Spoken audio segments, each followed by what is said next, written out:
What is going on, my friends? I hope you are doing well today.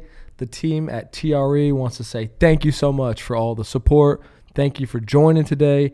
This is the Real Estate Podcast, and we want you guys to do us a solid. If you don't mind, can you help us get the message out?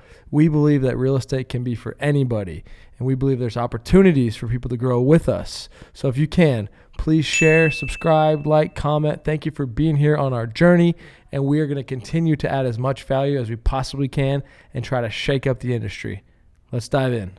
You got to make mistakes. You don't want to make big mistakes, but you got to get with people who are actually doing the right things and the right deals. And you got to groove in and learn fast. So that way you can take advantage of these opportunities that are coming up in the next 12, 16, 18, 24 months, because you've heard Grant say this, I've said this, you've said this. Like, I literally know that the next 12, 24, and 36 months are going to be a huge opportunity for us real estate investors to go and stack and build our portfolios. So yeah.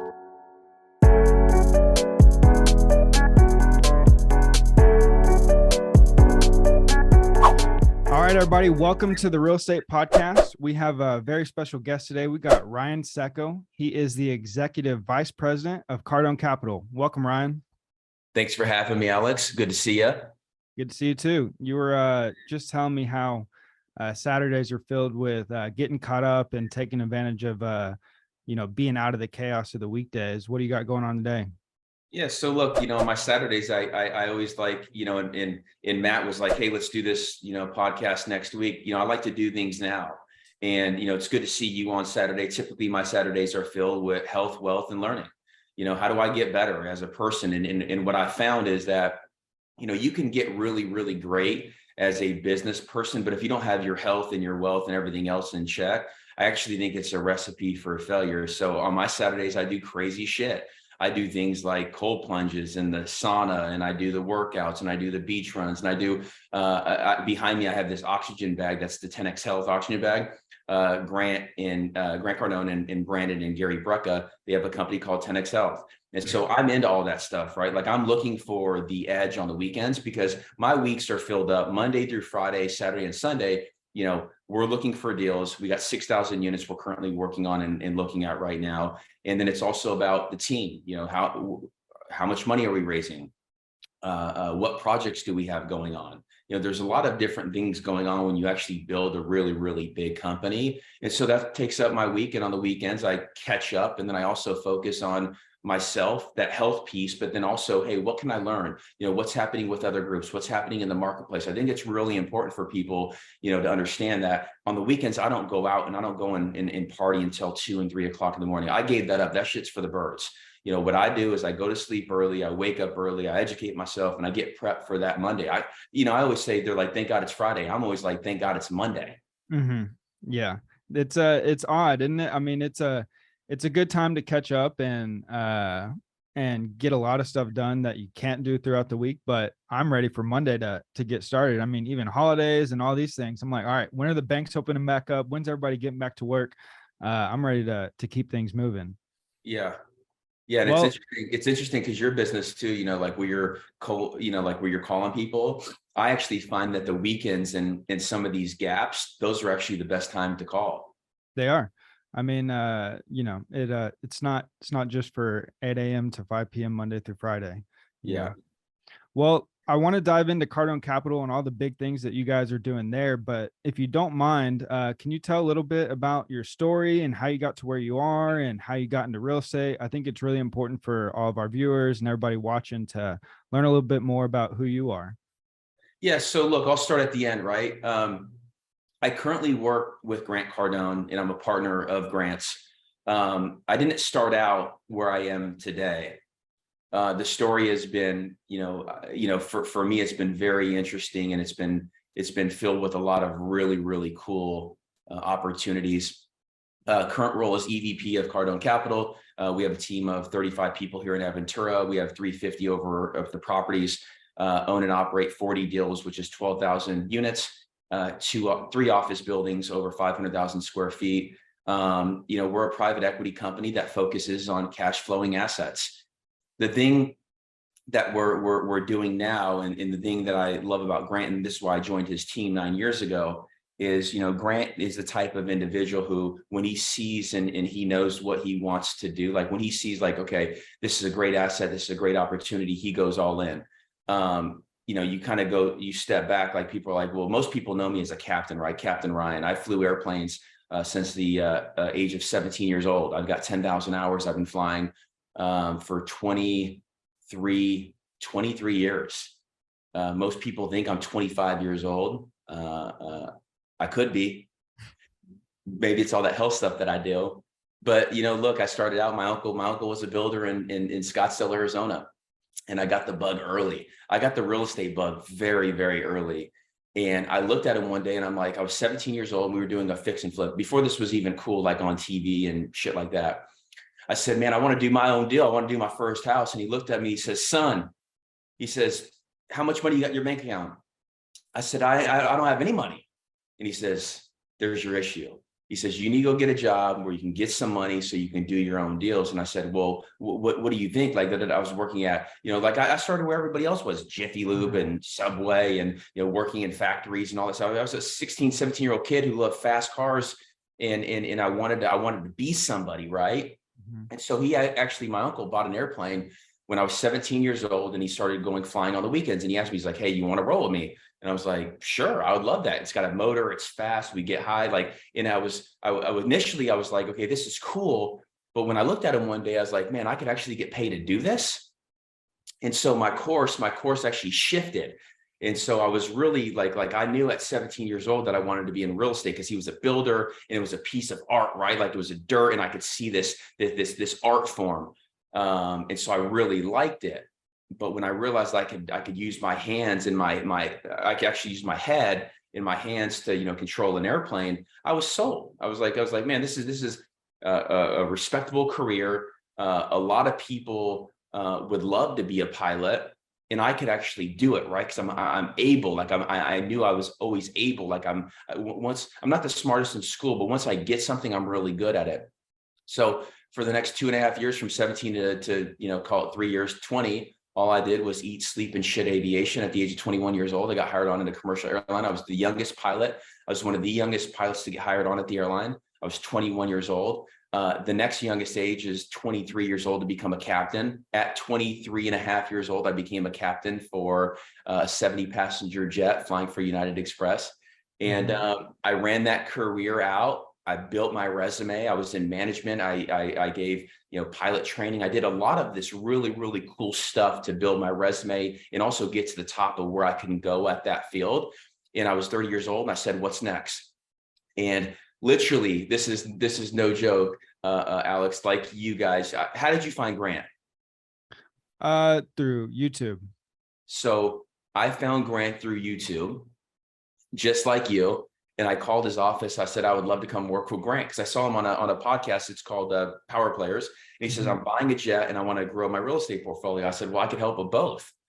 Right. This is like the ideal scene for me. And so, I was 30 years old, almost 9 years later, here I sit, a partner with Grant.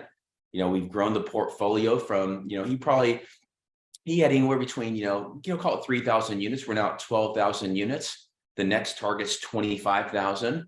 And we have a lot of fun as we continue to go through this journey, but there has been a lot of creativity, right? There's been a lot of working weekends. There's been a lot of, looking at deals. There's been a lot of back and forth.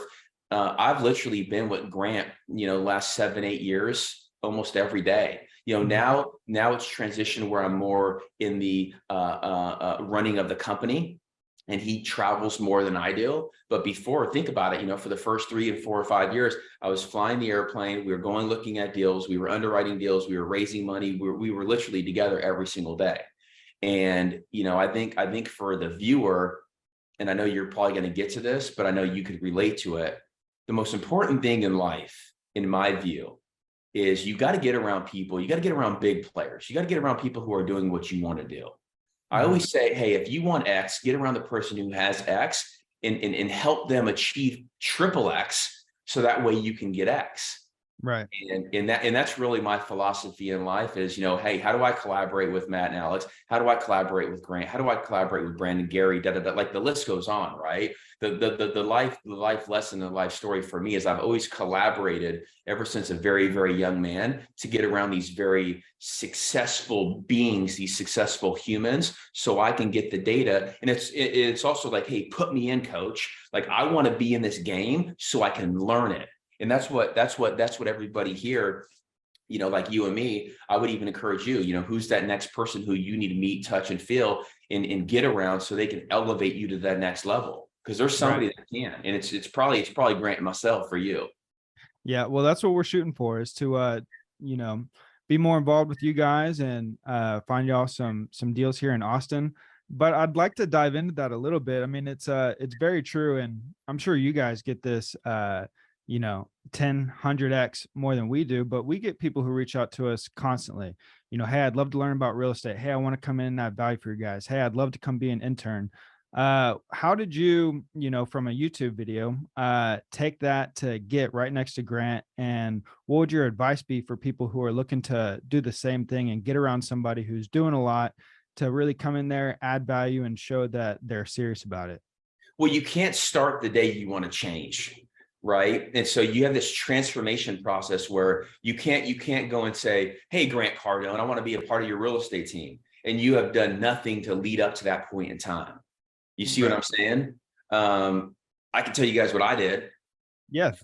From the age of 23, 24 years old, I started going to what, it's called a Regulation D. It's how to raise money, right? In real estate. It's a syndication.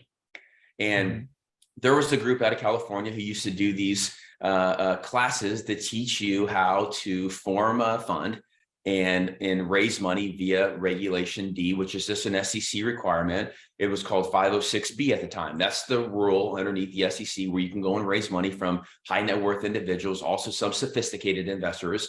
And you have to do X, Y, and Z to get this fund started. And then you can go out and, buy real estate deals. I've always been intrigued by partnerships with other people. That's just like you and me both know. You start with nothing. Most of us start with nothing. How do you start with nothing and then partner with others so you can control everything? And that's what a lot of our investors want at Cardone Capital is they want to control the best assets. They want to control the cash flow. They want to control the best city blocks. They want to control all the bricks and sticks on Main and Main. And that's what we do, but again, I tell that story because you can't go to Grant and say, hey, I want to be a part of the real estate team, but you didn't start 7, 8, 9, 10 years ago learning about this because myself and Elena, Grant's wife, we went to Grant on one of the first fund, which was $20 million. Our raise was $6 million. We went to him and said, hey, look, we should go to your people that know you and trust you because you built a lot of trust in the community. We should go to them and raise the $6 million. He's like, well, you think it would work? I said, I know it's going to work. And literally within 7 days, we raised over $6 million. Since day one, our first fund was oversubscribed. And he looked at me, he said, you think we could do it again? I said, I know we can do it again because we're doing the right things. We're buying great assets. But again, I go back to, individuals here listening, you got to go and get this training, because if you don't know what you're talking about, if you don't know anything about real estate and due diligence and, how to raise money and funds and PPMs and operating agreements, that's okay. I'm not saying that's an issue because nobody starts out knowing what a preferred return is, right? Nobody does. But you got to go and educate yourself. So that way you are in position to be in power when somebody calls on you and says, hey, Alex, you ready to play? Right. I'm going to put you in. Right. Now, are you going to play? Now, are you going to go get a touchdown? Or are you going to fumble? Right. Yeah. I mean, nobody starts out with the information, but you got to go out there and learn it. And there's really no excuse to not gather that information today. You can go to Google and YouTube, and there's books and podcasts, and everything is readily available at your fingertips. But I personally feel like the education will only take you so far, and people can, sit around and listen to YouTube videos or podcasts or read books all day long. But I feel that, the best education you're going to possibly get is getting out there and taking action and trying it and getting your hands dirty. Well, I agree with you 100%. And that's why y'all don't see me on Instagram posting like, well, what are my top 4 books? I don't want to post what my top 4 books are. You should blow through all the real estate books within like 4 weeks. Right. What I want to post, what I want to share with people is, who are you going to collaborate with? Who are you going to partner with? Who are you going to say, hey, coach, put me in, so you can actually get the real experience to actually be able to think with bigger deals. Mm-hmm. This whole life thing, it wasn't meant to do it by yourself. Would you agree that it is more fun doing it with somebody than by yourself? Definitely. Doing it with the right people. When you win by yourself, who are you going to call? When you go and win by yourself, you're going to call nobody? Right. Who are you going to celebrate with? Nobody? Nobody Right. wants to do that. That's what I'm saying. People are like, well, I want to own 100%. I own 21 units in Mesa, Arizona, Scottsdale, right? That's my start.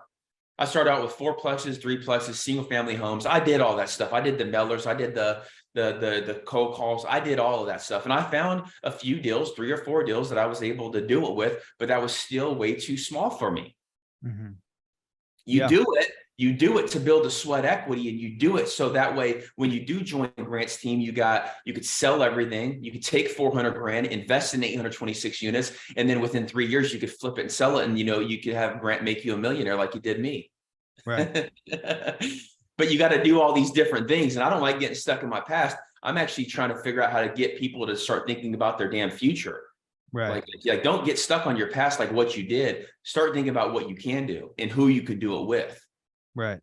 Well, what advice would you have for people who are in that spot right now that, maybe this is their first real estate podcast they're listening to?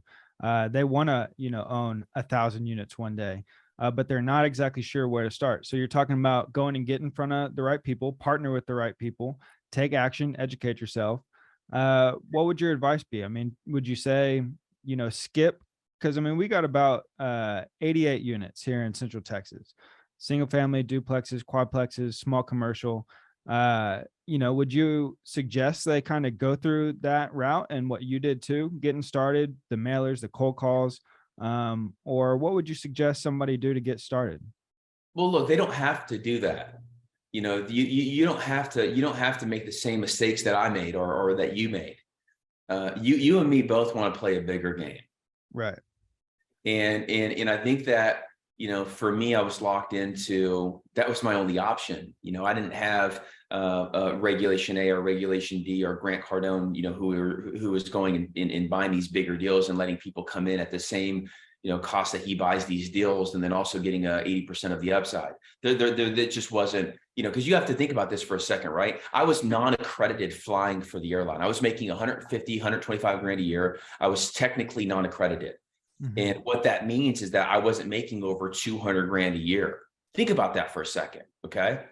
Like most of the US population, most of the world population is non-accredited. Mm-hmm. And so when you're accredited, you get opportunities like these Reg Ds, where you have these syndications where you can go and take your money, put it in, and they've already found the deal. They have the team to do the deal. They got all the bank connections. So like literally all of their fees are lower. And so it's technically a better deal. Mm-hmm. Do you realize that? Like most people, I currently don't do my own deals. I do all of my deals with Grant. I take my money that I earn and I put them in deals that he's put together. Now, what we've put together, right? But I know the deal. I see the deal. I see the bank financing. I know the fees are lower. I know the interest rate's lower. I know the management fee is lower. I know the management team is better. Think about that for a second. You pay lower fees, but your team's better. Right. So I always recommend to people, again, it's not about going and doing something yourself and owning 100%. It's about, what do you really want? Do you want to be a real estate investor, or do you want to be a real estate manager? Mm-hmm. Because, I found myself as a manager, not as a real estate investor. Yeah. You probably don't want to be a manager. Well, when you own 20, when you own 21 units, right. Alex. No, I know. You can't afford a manager. Right. No, I know. That's what I'm saying is you'll find out quickly that real estate investing is not on, what you're talking about with 21 units, or even with our portfolio. I'm extremely hands-on. We have to the point where it drives you crazy. Yeah. It's constant, it requires constant oversight, requires constant involvement. And real estate investing is not, depending on where you're starting or where you're investing at or what you're buying or what position you're in, I mean, it's not as, I think everybody has this vision of it as, I buy this property, I forget about it for forever. It pays me every single month. But as you are building, and especially in a market like Austin, Texas, you know, the first few single family homes we bought, there's no cash flow. Matter of fact, it's actually going the other way, having to Right. put money back into the property. Property taxes are increasing. Tenant, you know, left and it's vacant for a month and a half. Therefore, all of our cash flow for the year is wiped out. And it requires a lot of hard work, but it's very active on what's required of you to manage the entire portfolio if you want it to be done correctly. Yep.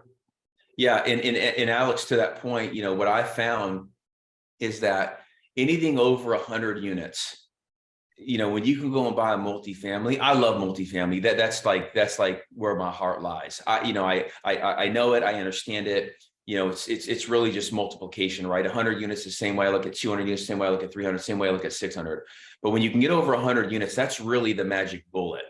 Because 100 units, for every 100 units, you can afford to have one person, we call it one person up front, one person in the back. Meaning you could have a manager leasing, and then you could also have a maintenance guy working on the back end, right? And so for every 200 units, you could have two up front, two in the back. And that's really important, because when you can take yourself out of the day-to-day and the leasing and the tenants and the toilets and the termites, what everybody hates, is now you start creating this real true financial freedom. And then it actually converts into what the true definition is of a real estate investor. Because before 100 units, you are a real estate manager, because you can't afford a real true real estate professional to manage your deal. We pay some of our managers 50, 60, 70, 80, 90, 100 grand. I think at some of our deals, it's 100 grand, depending on the size of the property, right? I mean, that's a real true profession. You get real quality people, you get 10Xers who will manage your deal. I mean, you know, I've got, you know, we bought a deal last year that was $225 million. It was, you know, 500,000 per unit here in Fort Lauderdale, but it was brand new. You have to have a completely different caliber, and there's 12 people working full-time staff on that deal. You know, I don't have to be the day-to-day. You know, I've got asset managers, and then it's me, and we're looking down and we're saying, hey, look, you need to change this. You need to do this. You need to tweak this. You need to push on this. But you know, then those 12 troops, the 12 Army, which are very, very highly sophisticated in this game, they probably know more than you and me do on, you know, total income, loss to lease, other income, expenses, like all of that stuff that most people don't know. Because I don't know about you, they never taught me that shit in school. No. History class taught me about history. It didn't talk to me about P&Ls and T12s. What the hell is a T12? Right. A trailing 12 financial? Okay, great. What's a RR, a rent roll? Okay, great. I never learned about that either.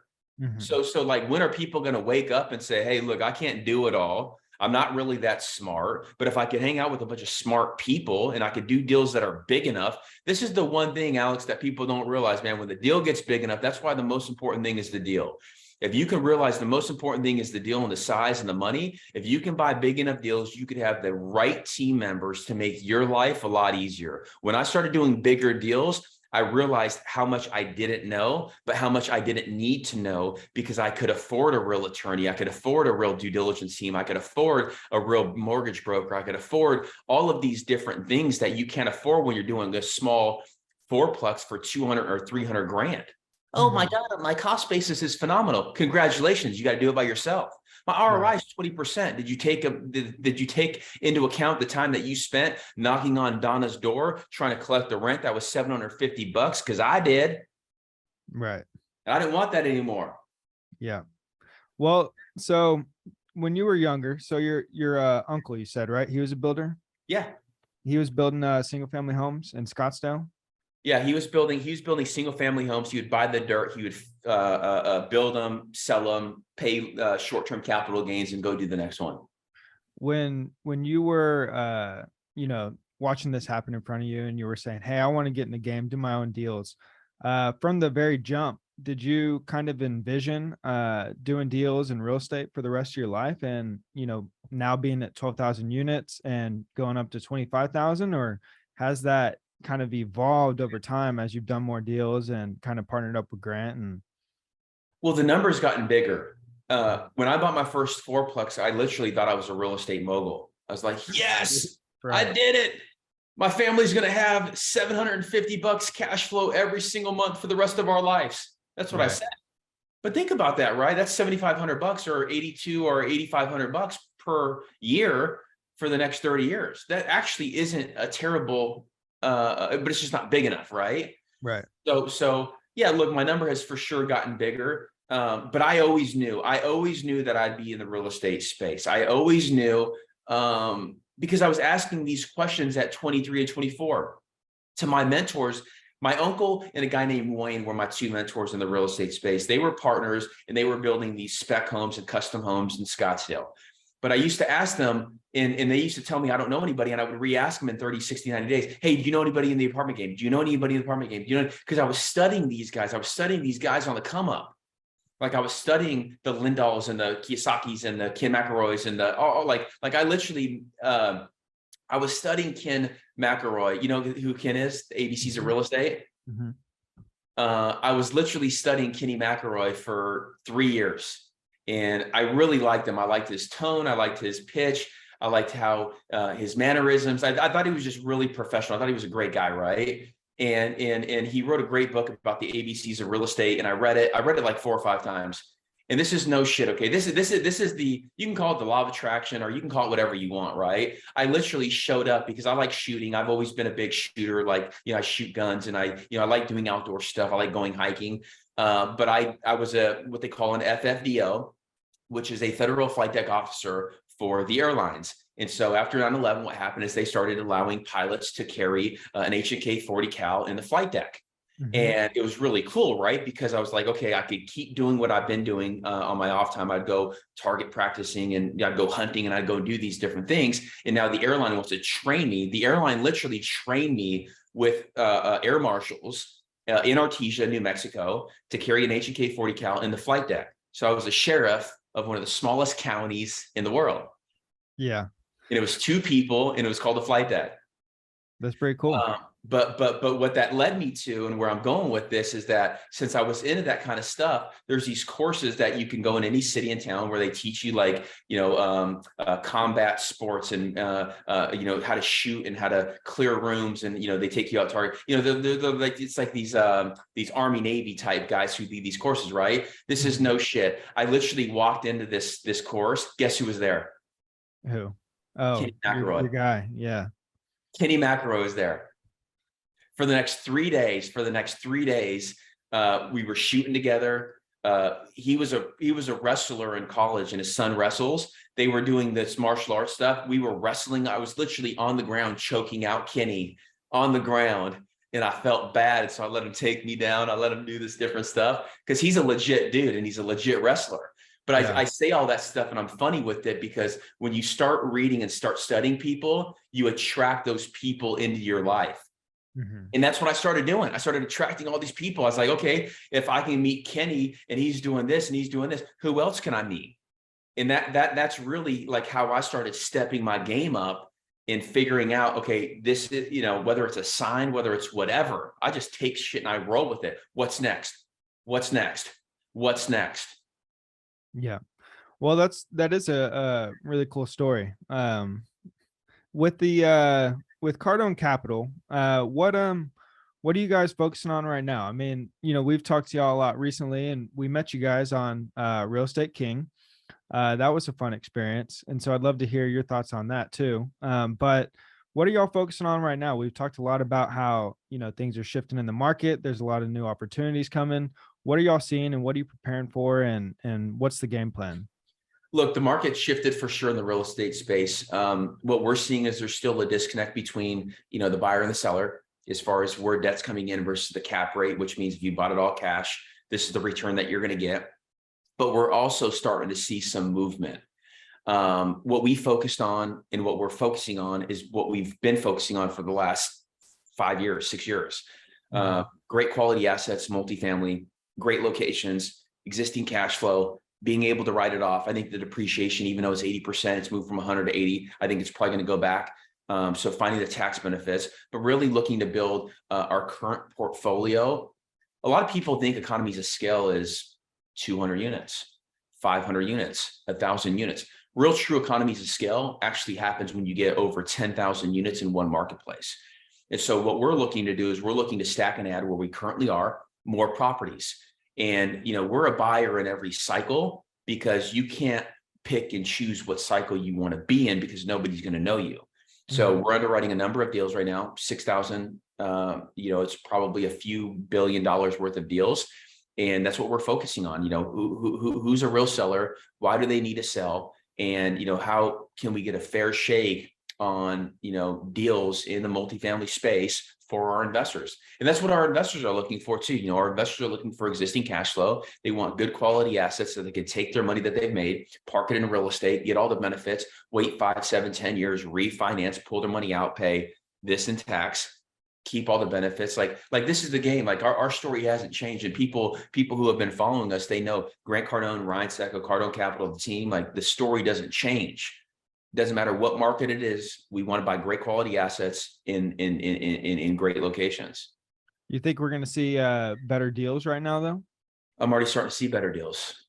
Yeah, of course we are. You can't have debt go from 2.5% and 3% to 5.5% and 6% and not. And what is a better deal, right? I guess that's the follow-up question. What is a better deal? A better deal to me is, okay, you still get the cash flow, but your basis is lower. Right. What happens when debt changes is, you can buy deals for cheaper. Your cash on cash still remains the same, because if you're buying at a 5 cap and your debt's a 5, well, then you're pretty much break even, right? So your cash on cash year one with existing rents is a 5. So, but your basis is lower. So long-term appreciation in 5, 7, 10 years, there's more upside because your cap rate, when you have a higher cap rate, the price per unit drops. Right. Phenomenal deals though. Good.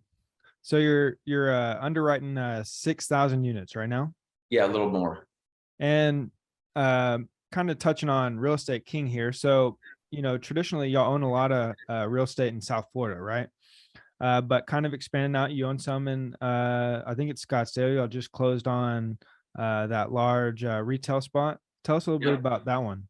Yeah, so we just closed on 256,000 square feet in Scottsdale, Arizona.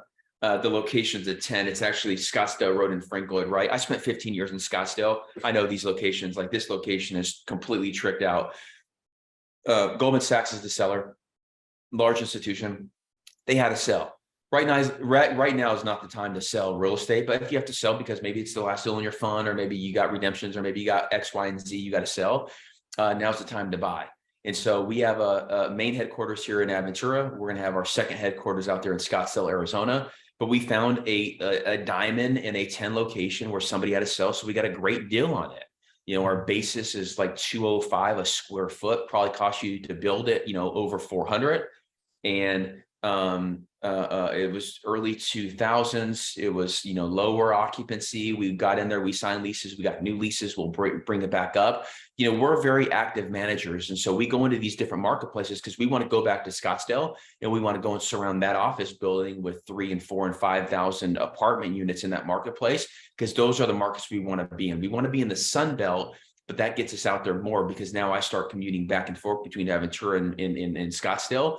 For 2 reasons, right? Cardone Capital, longer hours because they're 2 and 3 hours depending on the time zone behind us. So investor relations, have more time to talk to the investors.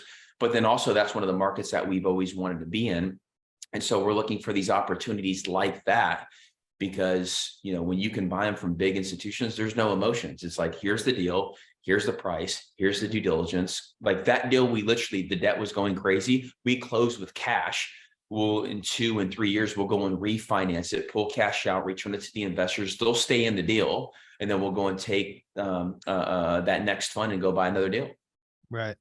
And so that was Scottsdale and you're in South Florida. Y'all own anything anywhere else right now?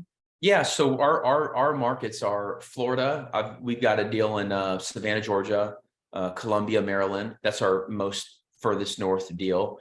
I've got 500 units in Austin. We've got 2,000 units in Houston, a little over 2,000. And then we have 8,500 units here in South Florida, from Weston to Fort Lauderdale to Palm Bay, St. Lucie, Daytona, Orlando, Fort Myers, Naples. I mean, we cover this whole state of Florida. And I actually think that, Florida is going to continue to boom. Florida is a great marketplace. And when we have the ability, like when we have the opportunity, we'll go buy another 10,000, 20,000 units in Florida. It's a great state. Yeah. Well, are y'all looking? So you're looking all throughout the Sun Belt, and Real Estate King is a TV show that y'all are recording right now. Should be out soon. And y'all are going to all these different hot markets throughout the United States. You're looking for partners. You're looking for deals. Have you found anything really interesting in any one of these cities when y'all been there? Well, the answer is hell yeah. We found a lot of interesting stuff. I think the one thing that people realize or don't realize is that when you go and you actually, put boots on the ground, you find not only deals, but you find really good partners. Mhm. You guys, I can't do a TV, show a spoiler, but I do want to say, you find great people, you find great deals, and we can't look at every deal in every marketplace. And so the TV show was created to not only go and drop in for 3 and 4 and 5 days to, look at, like, you guys pitched a deal, right? People are gonna have to watch the show to realize if you won or not. But you guys are very creative individuals. You guys are very hungry. We are looking for that in different markets. Hey, how do we go and look at our deals? How do we go and look at your deals? How do we go and collaborate? How do we go and find new partners? How do we go and find something that maybe we weren't looking for? Grant and I are really big believers in, the outflow that we provide and the outflow that Grant provides. Actually, you start receiving a lot of inflow. And so we've had great success with this show and these different marketplaces because we've met a lot of really, really cool people. So what we did is we started out in Scottsdale, Arizona. We then went to LA. Don't judge anybody in LA, okay? All right, I know, Alex. I know you live in Austin. They live in LA, okay? Yeah, it's all good. Then we went to San Diego, and then we went to Austin. Then we went to Nashville. Then we went to Tampa. Then we went to South Florida. Then we went to Atlanta. There was a total of 10 cities. That was the first initial run. And, initially you look at it, you're like, okay, it's a lot of time. It's a lot of energy. It's a lot of effort. But then you sit back and then once it's done, you're like, damn, I'm so glad we did that because we met a lot of really, really cool people, looked at a lot of really, really cool deals. And we always stack things. Like when we went to Austin, we stacked it with, okay, who are the top brokers? Who are the top players? Who are the top real estate owners? And so we have meetings with them. And we're able to combine a lot of stuff with that show. And that show was an absolute blast. I mean, what were your thoughts? I mean, it was hella fun, right? Yeah, it was a lot of fun.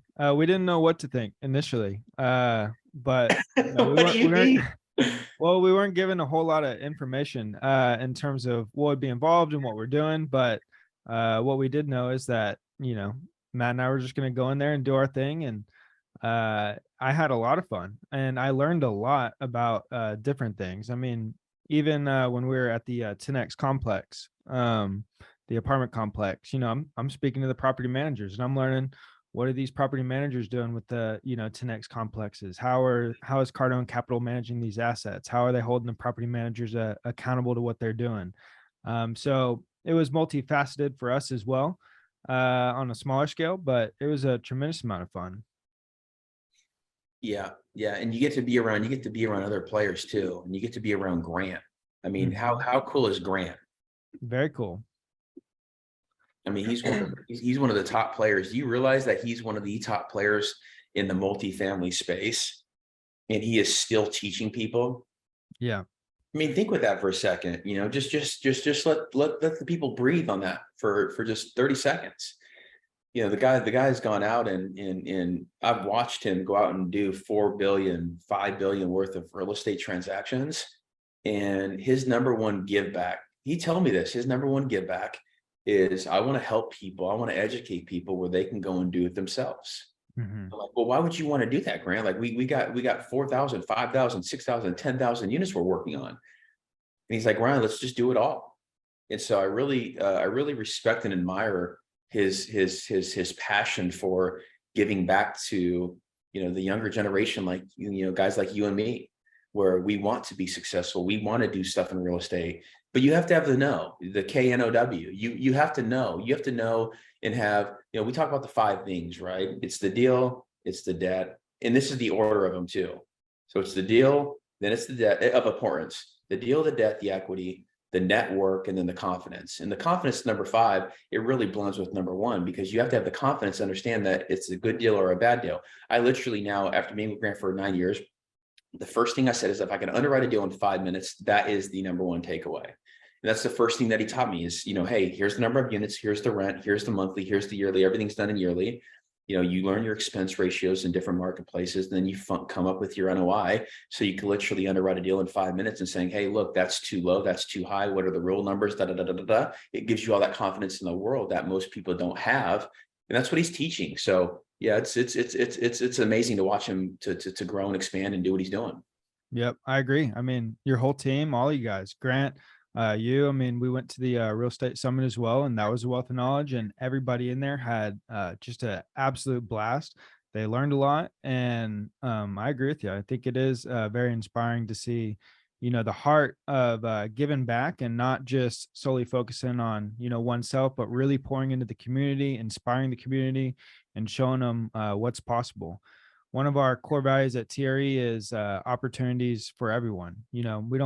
Doesn't matter who you are, where you're from, what your background is, what your race, gender, nationality, none of those things matter.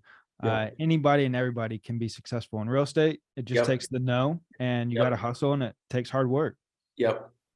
And most people quit because of their first deal wasn't a good deal. Right. That's why you got to find a good deal on your first deal. Because if you don't get a good deal. But I agree with you, man. It's like, it don't matter who you are. It doesn't matter. It makes no difference who you are, as long as you know. And that's why when you and I, before we even started this, we were talking about, creativity. How do you get creative in a deal? A lot of people, they say, I don't have the money, but I know how to do it. I don't know how to do it, but I've got the money. Depends on who you are. Like I always say to people, if you know how to do it, you can find the money. You can find the deal, you can find the debt, you can find the money. And you just got to have the questions. You got to load yourself up with these bullets. It's almost like a gun, right? You got to load your clip or your magazine, depending on what you're shooting. And you got to load it up with these bullets of knowledge. Right. When I first did my first deal in real estate, it was conventional. I didn't even know what a point was. He was like, well, do you want to buy it down and, buy it? I was like, what are you talking about? The second deal I did was a conventional. The third deal I did was a conventional. The fourth deal I did, I started getting more creative because I started running out of cash. Right. Like literally, I was selling my cars. I was selling, I had a street bike and I had a Ford truck and I had a BMW. I literally, once I got the bug, I sold I had a CBR 600, black and silver, phenomenal, beautiful bike. Sold that. I got like 15 grand, used that as a down payment on the threeplex. I had a BMW that I bought for 11, sold for 24. Cause I was into flipping the stuff, right? I took the 24,000, I put that down on a fourplex. I had a truck that I had like 10, 15 grand. I took that, bought a house. Like these are the things that people need to think with and get creative with, because you got to sell all your liabilities, move them into assets. So that way you could afford the liabilities. Because, everybody wants nice shit. Everybody wants nice stuff, and you deserve it. You actually should go out and grab it, but don't do it in the wrong order. And that's what I did. I did it in the wrong order, but then I realized that I sold everything. I started doing it in the right order. And then now I went back and, I bought a nice car where I can pay for it out of my cash flow. Right. Yeah. I mean, the creativity is key. We don't own nice things necessarily. I mean, we do, it's just all real estate. Right. And every single penny that we get goes back into more real estate. But with the creativity aspect, we were talking to some of our entrepreneurs here at TRE about this yesterday. It starts with a deal, starts with being able to identify opportunity. But ultimately, all you have to do is figure out how to solve problems. And there's going to be many different problems that come up throughout a deal. And one of the problems that may come up is you don't have money, or maybe you don't know how to go out and get the money, or, once you find a good deal, what do I do with it? Yes. And all you have to do is be able to solve problems. And even once you solve that initial problem of, okay, I've got this deal put together, then the seller is going to change their mind last minute because their, cousin's a realtor and said they're selling it for 20% below what they should. And then that's another problem you got to solve, or they don't show up to the closing table, or, It's just constant problem solving. And if you're able to go into any situation, have those bullets in your magazine of knowledge and shoot them in the right direction to solve all these problems, and you can go out and do any of these things. Yeah, Alex, for me and you just talking here, right? A lot of new investors, they get a little bit stuck on, creativity and, what we call creative financing. I just call it seller financing, right? Mhm. And what I do is I have this app, it's called Property Radar. And, you can get CoStar. CoStar's crazy expensive. Property Radar's like $50 or $100 a year. And you can go and see what the property sold for last, and then also how much they owe, how much debt they have on there. And what blows my mind is that literally I can call it, say you're the owner, right? I call you and I say, hey, are you willing to sell your deal? I'll pay you market. You have the whole pitch down, right? You guys do this on a day-to-day basis. I was actually doing cold calls myself too. And so I would get a hold of the seller and say, hey, it looks like maybe you're interested in selling, maybe you're not. I'm willing to pay you market. Would you sell your deal? And then I'd shut up and let them talk. Mhm. But what I found was if you would just ask a couple very simple questions throughout this process, you open up yourself to creativity and creative financing. And I think Right. a lot of people, they think that creative financing has to be like some checklist or some thing that somebody has done in the past. That's what I used to think. But what I realized and what I found is that it's just a simple conversation saying, hey, Alex, you've got a deal. It's 25 units. You owe 300 grand or you owe nothing. Would you do, here's your price. I'll buy it for that. Would you do seller financing? Meaning, would you do the debt on there? You don't have to put 25 or 20 or 5. You could put nothing down. You guys understand, you can put nothing down if the seller agrees to nothing down. Yep. So having those things in your tool belt saying, hey, look, I want to do something with you. Here's your price. Would you do seller financing? What interest rate would you want? Like, you don't have to have this set thing like, oh, the market's 6 or 7. Would you do 6 or 7? Ask them. Right. What interest rate? They may say 3 or 4%. And so Right. now you ask them, hey, how long would you hold it for? What percentage would you do it for? What down payment are you looking for? And then now you have your deal. You give it to your title agent or whatever agent you're going to close with.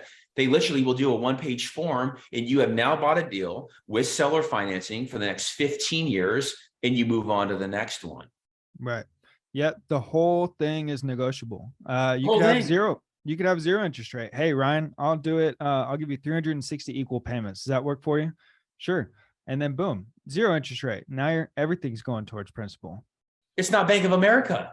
Right. Like they're not gonna spit you off what is currently market.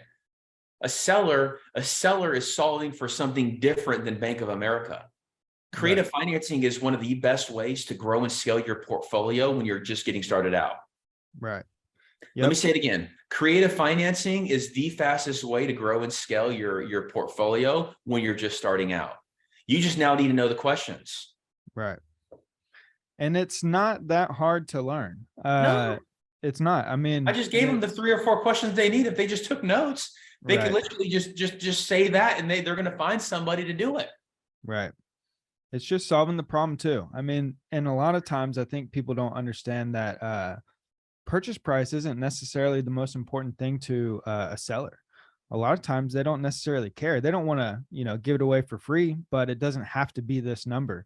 And even if it does, then there's all these other variables that you can adjust to be able to make the deal work and have a win-win situation. Yeah, exactly. 1,000%. Most people get stuck on, they think the purchase price is the most important thing. What are they trying to solve for? The number one question I ask sellers, why are you selling? Especially in this market, right? The most important question is, why are you selling now when you could have sold 6 months, 12 months, 2 years ago, and you probably could have took my head and ripped it off. Mm-hmm.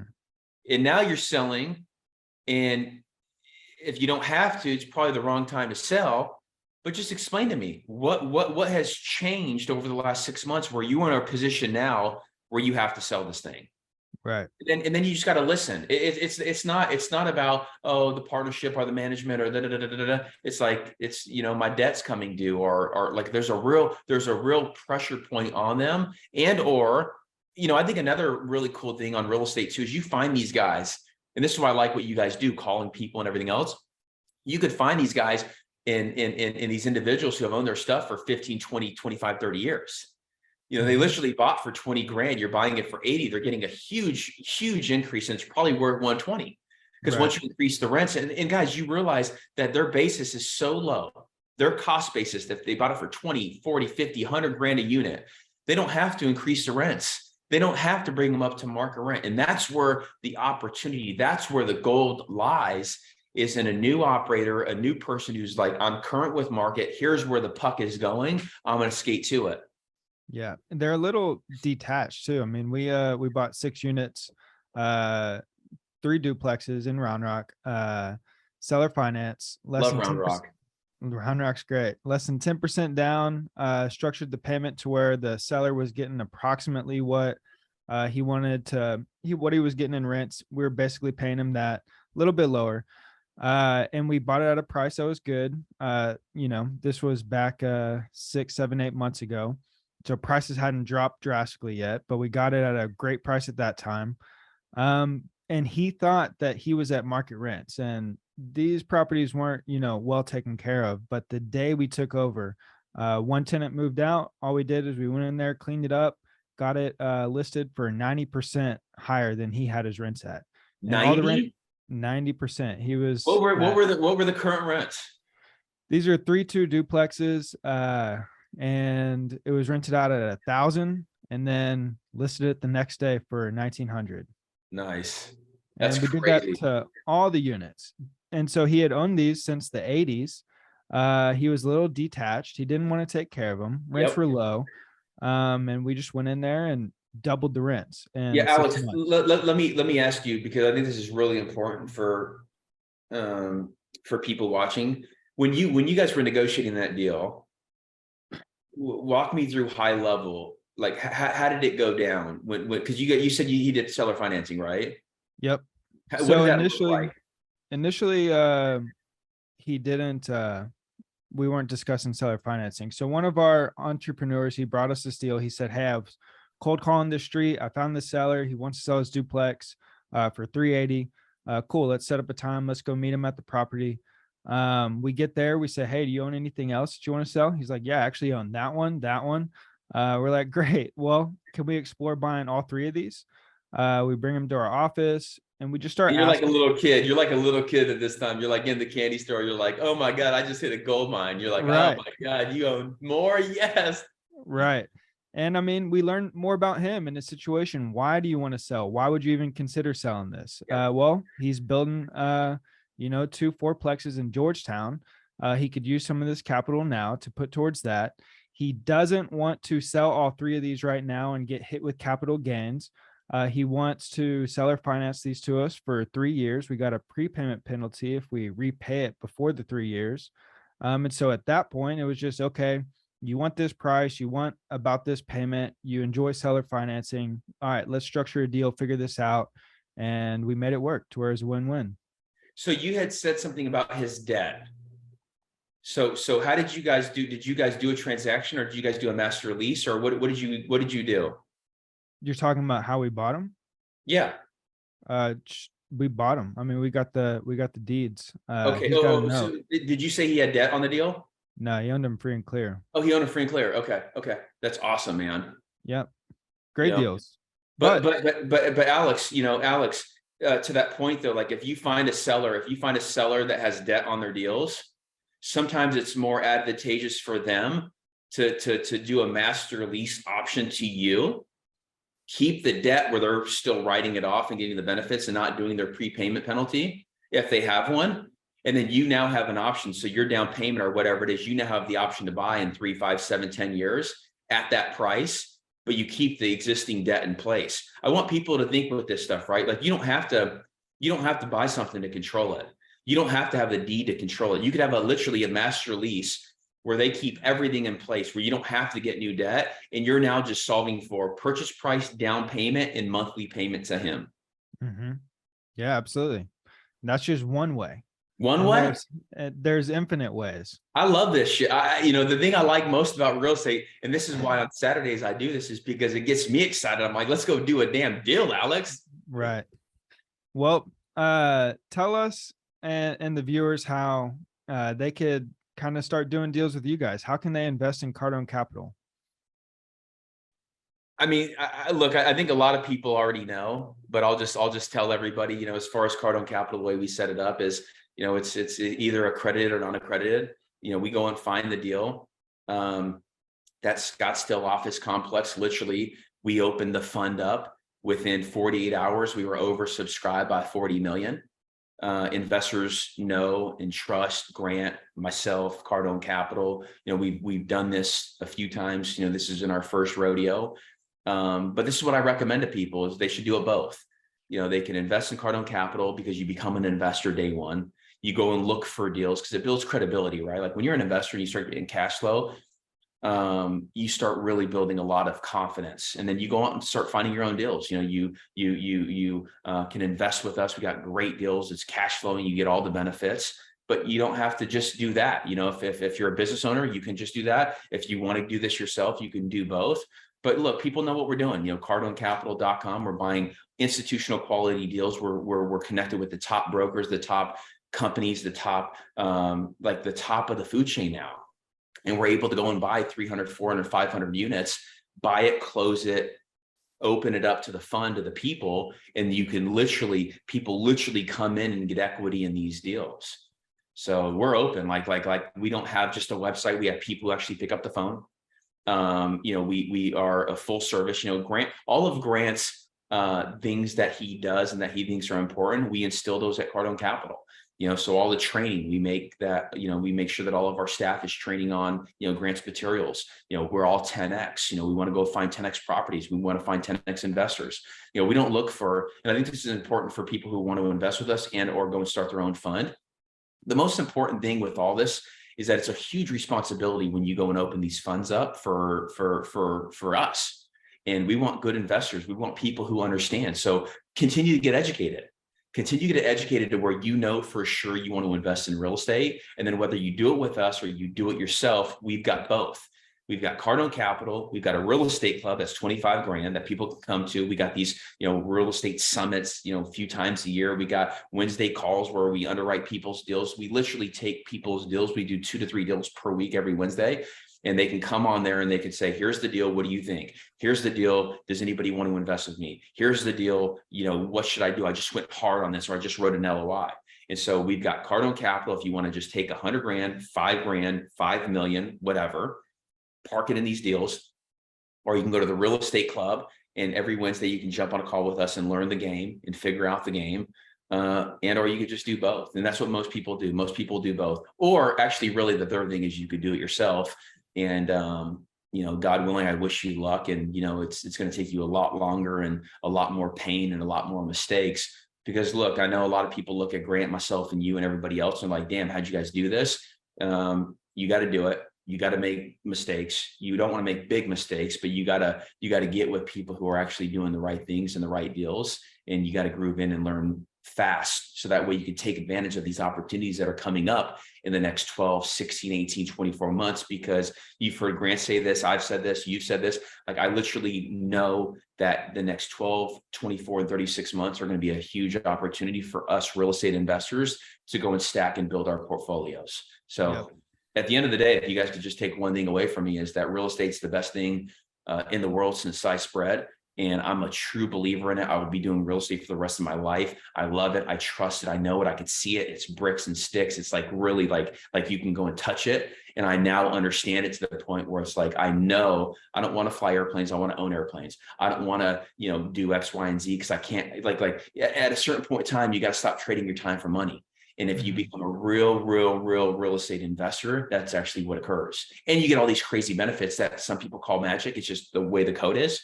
You get all those benefits where you can actually multiply and stop adding and subtracting. Yep. Well, that's beautiful. Real estate is the best thing ever since sliced bread. You heard it here first from Ryan Tseko. Telling you, man, I should get a t-shirt. You should. I'm the power blower. I'm the power. Remember on the thing? He's like, you know, Grant's like, he's like, what do you call it? Because he was thinking about power washing, right? He's like, you know, Ryan goes out there and power blows. Everybody starts laughing, you know, they're like, right. Oh my God. And that thing just stuck. So I should get, I am the power blower. And then I should also get real estate is the best thing since sliced bread. I love it. You should. The power blowing was good. And that's another little secret you should take away from Ryan is you got to power blow your assets. You have to power blow you got to power blow everything. You know, whether you're flipping a car or a couch or a house or a multifamily deal. I mean, the most important thing is it's got to look pretty. It's got to look shiny. You know, people forget about that shit. When you're showing something, when you're renting something, you want it to look good. You want to maintain it. You want to maintain your sidewalks. You want to maintain your landscaping. That's the first thing people see. It is the curb appeal. So when you buy a deal and it doesn't have curb appeal, I'm like, look, there's tremendous upside without doing a lot. Cutting down a tree, changing landscaping, power blowing. You know, getting paint, you know, they call it lipstick on a pig. They call it lipstick on a pig for a reason. They put lipstick on the pig so that way when they present it to somebody, it doesn't look like a complete disaster. They can hook people in and they can actually rent deals. Right. Well, thank you for your time, Ryan. We really appreciate it. Before we get out of here, where can people learn more about you? What's your Instagram, and how can people get a hold of you and follow you? Yeah, so my Instagram, my Facebook, YouTube, everything is just Ryan Tseko. So it's RyanTseko. And you know, I'm very active on Instagram and in LinkedIn, and I need to build more on YouTube because I want to start sharing what Grant has taught me over the last 9 years. You know, I think guys like you know, really grip in. I mean, has this been good for you?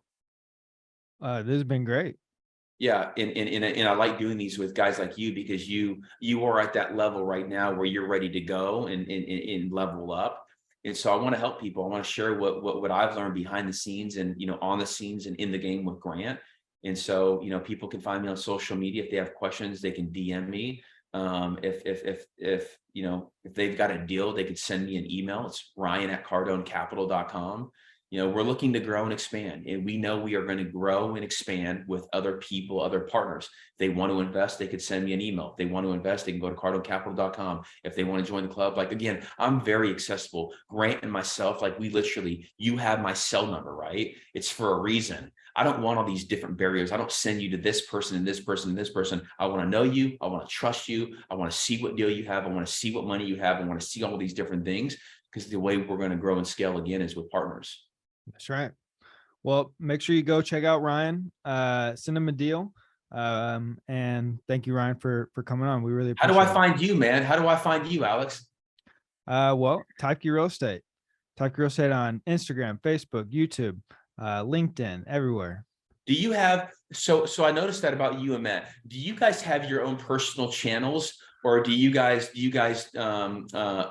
really just push on that one channel? We push on that one channel. Matt's got his own, and I of course have my own too, but I don't do anything with mine. If it wasn't for Teifke Real Estate, you know, I don't know. I was looking at my Instagram, telling somebody this yesterday. The last post I made on Instagram was 2 years ago, my personal. Yeah.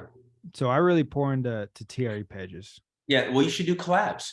You know, now what you can do is you can do collabs with your own Instagram channels, you know, where it's on your personal and then it's also on this, because I personally think, you know, personal brands are really, really important. Personal brands feed the real estate. You know, Grant, you know, in you know, this is something we didn't really touch on, right? You know, is how to raise capital. And we can do this on that next go. You know, we could do whatever, but raising capital is so important for these real estate deals. And, you know, it really doesn't start with just one post, you know, going on Facebook or social media. You and me both know this, right? It's about year over year building trust, and then also running the proper ads to people who can invest in your deals. But you have to have this personal brand. And that's really what's worked well for Cardone Capital, is that, you know, Grant has built a lot of trust. He's built a huge audience. He's got like 14, 15 million followers plus. And we've been able to use these new regulations. You know, it's Reg D 506C, where you're able, and this changed, right? When the Jobs Act passed in 2012 or 2014, you're now able to go on social media and say, hey, I've got a deal. Before you couldn't do that. Now you have to follow different rules and, you know, everything else. It's not like, oh, you could just go on there without disclaimers. Like, you got to post, you got to have a disclaimer, you have to have the proper filings, you have to do all that stuff. But I think a lot of people, they're still not realizing the power of social media. You know, you could be a real estate guy, but if you could use and embrace and really promote on social media, you can do more real estate deals by having a bigger audience that knows and trusts you. So the outcome is they partner with you. And so, man, Right. this whole game is changing, man. Like this, that's what's so exciting is like when you can collaborate and do both with the real and the social, that's where it starts to really pick up and the jet just takes off. Right. We agree completely, man. It's been a grind. I mean, we pour into social media every single day, and we have for a long time. Yep. And it's initially, for people watching this who may have thought about doing the same, it's hard to recognize the immediate results Yes. of what you're doing with content and putting it out there. And we've learned so much stuff along the way, and we've made a lot of mistakes, and we've done things that worked out great, things that didn't work out. We've wasted time here. We've, not wasted time there. We've poured in here, and you just learn, but it's a grind. And ultimately what Ryan's saying is it's about building trust. And there's a lot of times where I'm sure Ryan and Grant experience this, of course, all the time, but people come up to us and like, man, I saw your video on, Instagram or whatever. It builds that trust with your audience, gets your message out to, millions and millions and millions of people. And it's extremely valuable, and we're never going to stop. Yeah. And I think to that point too is, and that's why I gave you that little feedback is, you can push and shove and blow on that TR real estate or whatever it is. But I know you as Alex, and I think the personal brand is so important. Like you really, I really highly recommend that you as an individual, collaborate with that real estate page, because I know you and I trust you. I don't know this, other real estate company. And again, I do know it. I'm not saying I don't, but it's so important. Like Grant Cardone and Ryan Tseko and everybody else, like we have the Cardone Capital page, we have all that stuff, but we really, really focus on our own personal brand that people know and trust to feed the Cardone Capital. Because people, because I see you I literally, since I started following you guys, I see you every day. Mm-hmm. and you have really good content, but you need to start collaborating with yourself to build your own channel, to feed that channel, because it's going to grow a lot quicker than just a company.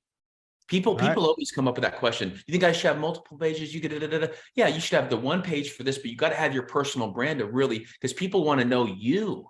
Right. They want to know you, man. Like you don't start out, like literally, you don't start out raising, I told that story, like, oh, we were oversubscribed by 40 million. Well, I didn't tell you we raised 72 million. We were over by 40. You don't do that. Like when you raise 110 million or 120 or 150 million in a week or in 2 days or like literally, you don't do that in that time. It takes you, Grant's been doing this for 35 years. So when people are like, oh my God, you guys are doing so great. Yeah, well, thank you. But Grant's been pushing, I've been pushing, everybody's pushing. So that way you can end up with these different wins. Right. Well, we will. Taking notes. It's go time, baby. It is go time. Yeah, it's go time. And I spoke with Matt today too. So I spoke with your partner, Matt, and I told him, what I'm looking for, what we're looking for. And going back to that creativity, the one thing I like about you guys is you guys are creative. And so we need to double down. We need to focus in on creativity. You guys do a lot of cold calls and you're direct with sellers. I really want to focus in on, how we can grow and scale the portfolio in Austin, in Houston, in Texas, in the Sun Belt, in Alabama. I've got a deal in Daphne, Alabama. I love that market. There's these different pockets in these different markets that we can really take advantage of. And especially moving into this cycle, we're not going to have as much competition as we did. Right.